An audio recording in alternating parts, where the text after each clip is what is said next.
लिया है। छटपटा करके प्रातः काल के बेला में आया कारागृह। देव की मैया वो तो कन्या थी, अपने आंचल में छुपा करके और बैठी हुई थी अंधेरे में। कंस यमराज के समान छटपटा करके आया और देव की मैया की गोद से उस कन्या को छीनने लगा। देव की मैया ने आंखों में अश्रु भर के चरण पकड़ लिए आज अपने भैया के और कहती है, अरे कंस, ये बालक नहीं है, ये तो कन्या है। वो कन्या भला तुम्हें कैसे मार सकती है, इसे छोड़ दो। कंस बोला, चाहे कन्या हो या कन्हैया हो, मैं नहीं छोड़ूंगा। आकाशवाणी हुई थी, 8वां गर्भ तेरा मेरा काल होगा, इसलिए मैं इसे छोड़ूंगा। देव की मैया की गोद से छीन करके आज कंस उस कन्या को ले जाता है। जैसे ही पत्थर पर देने का, जहाँ पर देवकी के 6 पुत्रों को मारा था, पत्थर पर दे करके आज उसी पत्थर के पास कंस जाता है। उसी पत्थर पर कन्या को देने का प्रयास करता है।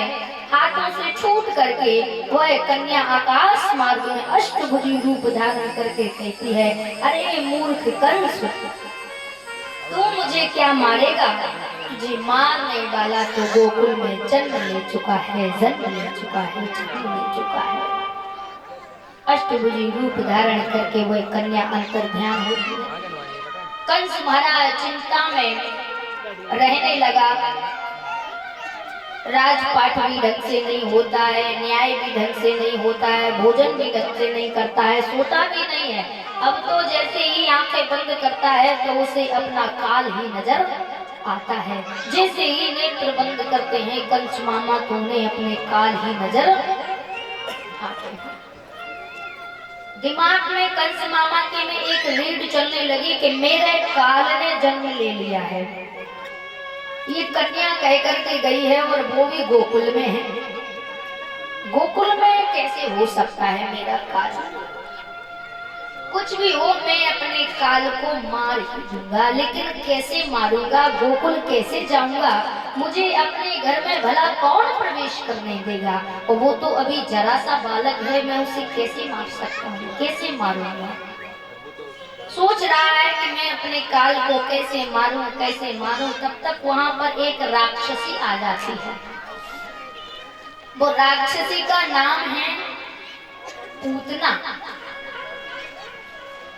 पूत यानी पुत्र और ना यानी नहीं, पूतना उसे कहते हैं पूतना। जो प्रसव की पीड़ा नहीं जानती, जो माँ की ममता को नहीं जानती कि माँ की ममता क्या होती है, संतान का सुख क्या होता है, जब संतान जन्म लेती है तो प्रसव की पीड़ा क्या होती है, पूतना नहीं जानती। वो तो एक राक्षसी है।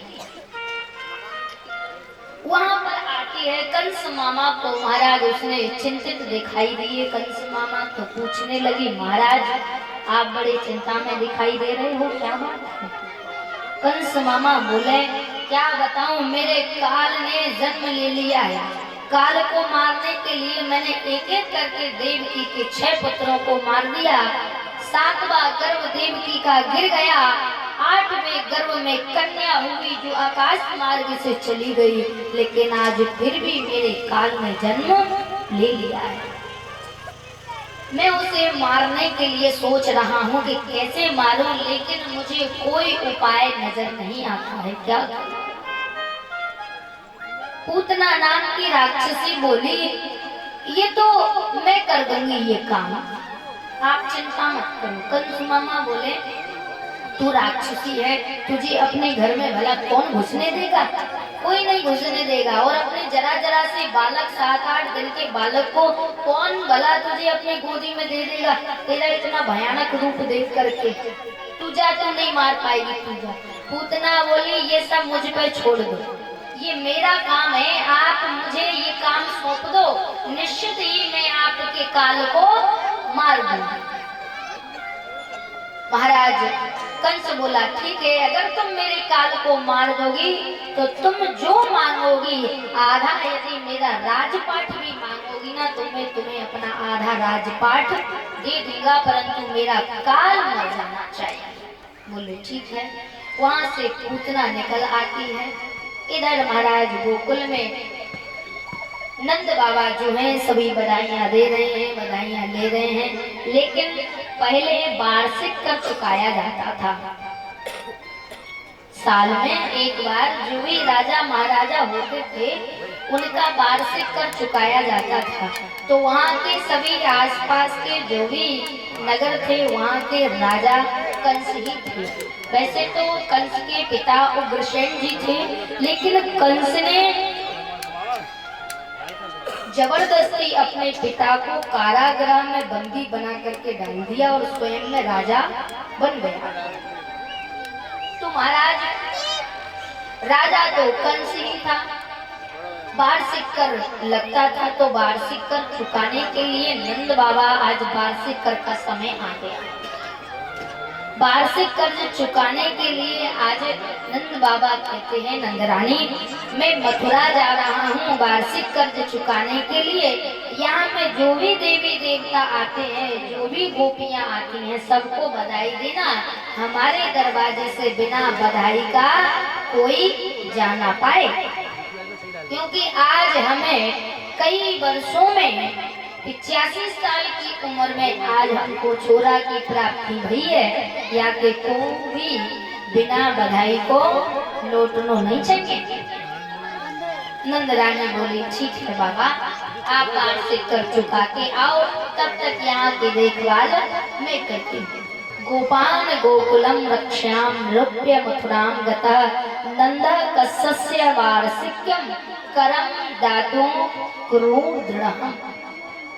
वार्षिक्यम वार्षिक कर चुकाने के लिए नंद बाबा जाते हैं। जब नंद बाबा चले जा रहे हैं जंगल के रास्ते से, तो जंगल का रास्ता एकदम साफ है, कुछ नहीं है वहां पर, सिर्फ पेड़ पौधे लगे हुए हैं, बड़ा ही सुंदर रास्ता है। नंद बाबा जाते हैं मथुरा में। सबसे पहले नंद बाबा मथुरा में कंस के कारागृह में पहुंचते हैं। कंस के कारागृह में पहुंच करके नंद बाबा सर्वप्रथम देवकी और वसुदेव जी से भेंट करते हैं।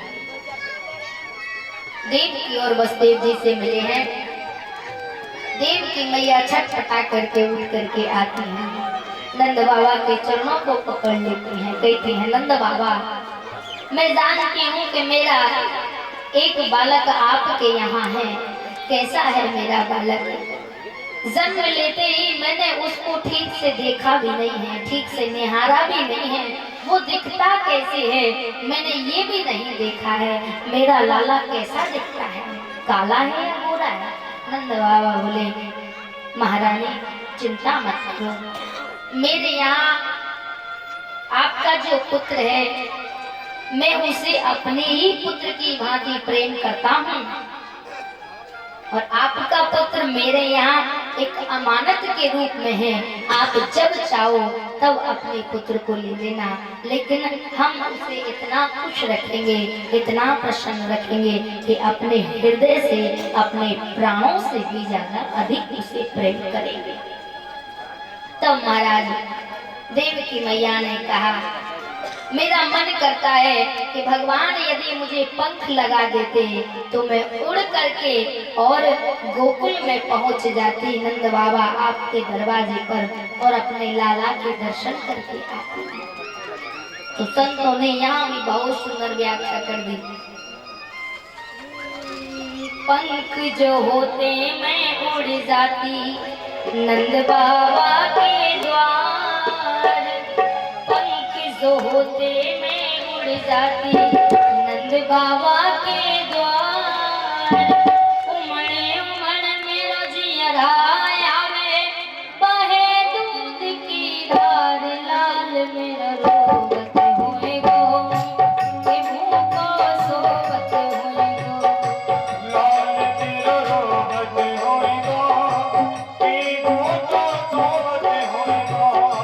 लाल मेरा रोवत होए गो, के मुँह को सोवत होए गो। लाल